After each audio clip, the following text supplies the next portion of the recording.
Hello everyone and welcome. I have for you an idea for an Easter card. Originally, I was planning to make a simple spring card with a crocus flower, but I saw a lot of Easter cards on Instagram, so I thought let's make an Easter shaker card with a crocus flower.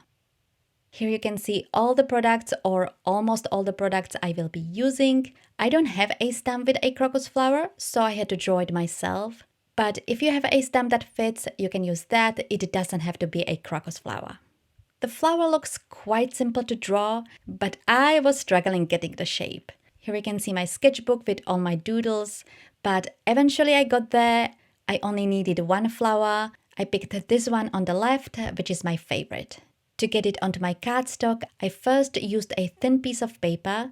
I placed it over the sketched flower and followed the lines. I was not happy with the leaves, so I erased them and drew them again. To transfer the image onto my cardstock that I will be using for coloring, I scribbled the lead of my pencil over the back of my paper with the drawing. Then I placed the paper over my cardstock and followed the lines. And this transfers the image onto my cardstock. The cardstock I'm using for coloring is the Bristol cardstock from Canson. I will be using alcohol markers for the coloring, and I find it works very well with the paper. But if you are going to be using watercolors, use watercolor cardstock. Before I started with the coloring, I decided to outline the image with a black fine liner just to resemble a stamped image. But if you want to do a no-line coloring, you can skip this step. Next, I started with the coloring. I'm using here the alcohol markers from Old and New. I do not have many shades, but I do have purple shades, and that's why I decided to use these markers. You can see the exact numbers of the shades I will be using on my desk, and I will have them listed on my blog as well. So I colored the flower, and I colored it as always, doing sort of an ombre effect. My preferred way of coloring with the alcohol markers is to first apply the darkest shade, then blend it with the lightest shade, but sometimes I switch it up, changing the order. I did that mainly on the leaves because I didn't know if I'm going to be using the darkest green. So I first applied the lightest shades, and then I decided to add the darkest green.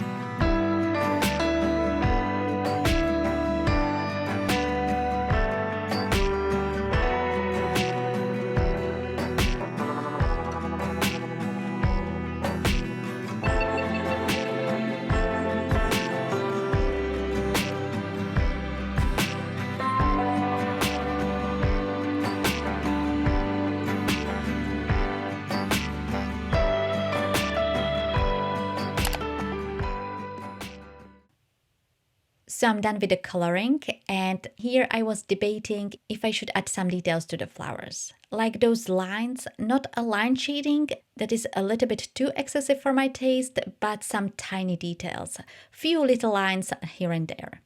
The problem is, I'm not good at it. Here you can see in this example where I messed it up, I added too many lines that do not fit. I just don't draw too often, and I could not find any good tutorial. So to be safe, I added the lines at the bottom of the two big petals and at the bottom of the leaves. But you can skip this completely, or you can do more. Next, I fussy cut the flower using my scissors. I did the same here I would do if I did not have a coordinating die. This is actually why I drew only 2 leaves, because I knew I will be fussy cutting and I wanted to spare myself the work. Next, I worked on the eggs. I have hardly any card making products regarding Easter, but I do have a die set with eggs. Actually, all of my Easter products I bought was when I started card making, and then I realized that for me, Easter is not really a card giving occasion, so I stopped making cards because I don't need them. I will be die cutting the eggs, but first I used my black fine liner and I outlined the inside of the eggs just to match the flower. I used 2 sizes and I only needed 1 of each, but just in case I created more. Before I die cut the eggs, I worked on the background panel. A few years ago, I bought this embossing folder with a brick pattern. I never used it and I did not realize how small it is. No problem here, I first run it through my die cutting machine with the piece of paper hanging out. And because this is a continuous pattern, I was able to flip it and I was able to align the part that was already embossed with the pattern on the embossing folder. And then I run it through the die cutting machine again. I will show you the background panel in a bit, but since I was die cutting, I also die cut a circle for the shaker part, or more like a frame where I put two circle dies together. And here you can see the embossed panel as well as the die cut X and the circle frame for the shaker. Next, I colored the X. I didn't do anything special here. I was thinking if I should add something like dots, lines or something similar, but I went with a single color in the end. I knew I wanted the big egg to be yellow, but what I did here was too light, so later off camera I went over it with a darker marker. And for the smaller egg, I will be using a blue one. The coloring is done and now I was ready to work on the shaker element. I die cut a circle from an acetate and I glued it onto the back of the black circle frame. I also die cut it in white, but in the end I went with the black. I used a wood glue and it wasn't holding, but that I discovered after I finished the card, so make sure you use a correct glue. Then I cut a strip of a double-sided foam tape and I cut thin stripes. Actually, I wish I cut them even thinner, but no big deal here. I removed the backing paper from both sides of the tape so it's easier to shape, and I attached it along the circle frame. The tape I cut was a little bit short, so I had to fiddle with it a bit when I was filling it in. And I attached 2 layers of the tape so the shaker elements have some space to move.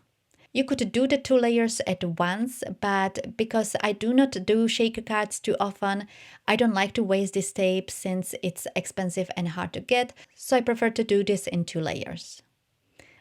Next, I placed the shaker elements in the middle of the panel, or more like top middle, because I wanted to leave some space for the greeting.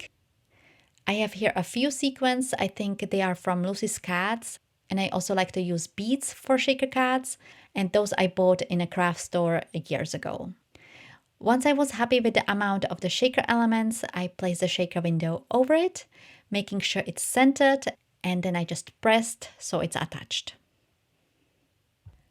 After that, I adhered the flower and the X on top of it. I put a few pencil marks so I know where I needed to add the glue, and I added the glue mainly on the black circle frame, not on the acetate, because I was sure it will seep. I did add the glue on the back of the leaf that goes over the acetate, but very little. Then I adhered the X. I first adhered the small egg on top of the big one, and then I adhered both in front of the flower. For the greeting, I die cut the word Easter, and I die cut it 4 times out of a black cardstock. And I adhere them on top of each other, but I did this off camera as it's rather boring. At least I think. I adhered it below the shaker frame, and because I do not have an alone standing word happy, I quickly went through my stash, found this stamp that says, "Oh happy days." I like how bold it is, and I heat embossed it in white on a black cardstock, and then I cut out a banner with the word happy. And I adhered it above the word Easter. Next, I attached the banner on top of a card base that I made out of a craft cardstock. Recently, I started using a liquid glue to adhere my panels onto my card bases instead of using a tape, since I'm always running out. Liquid glue lasts longer. I'm actually on a quest to find a good glue to adhere panels. If you have any tips, let me know. Here I'm trying the wood glue. It holds the paper very well. The big bottle is the problem. You have to wait for the gravity to finally start working, and then the bottle is really robust and I had problems squeezing it out. So I was sick of it and I switched to a different glue, and I guess my hand was still in the mode of trying to squeeze hard, and I squeezed out way too much glue. But that was not a huge problem, I just scooped it up. I attached the panel onto my card base and put some acrylic blocks over it so it sticks to the card base properly. The card looks great, but I decided to add a few newer drops across the panel. What a mistake that was. Not because it looks bad, but I managed to touch and destroy some of the drops, I think at least 5 times. It happened off camera, but as I said, the black circle frame did not stick properly to the acetate. Of course, I didn't wait till the drops are dry, and as I was trying to fiddle with it, every time I touched the drop and messed it up. By the way, I removed the drop while wet using 2 small pieces of cardstock and scooping it out. So here's the finished card in a close-up. I really love it. It does give me spring vibes. I hope you enjoyed this video and will try making something similar. I would really appreciate if you gave this video a like and subscribe if you haven't done so already.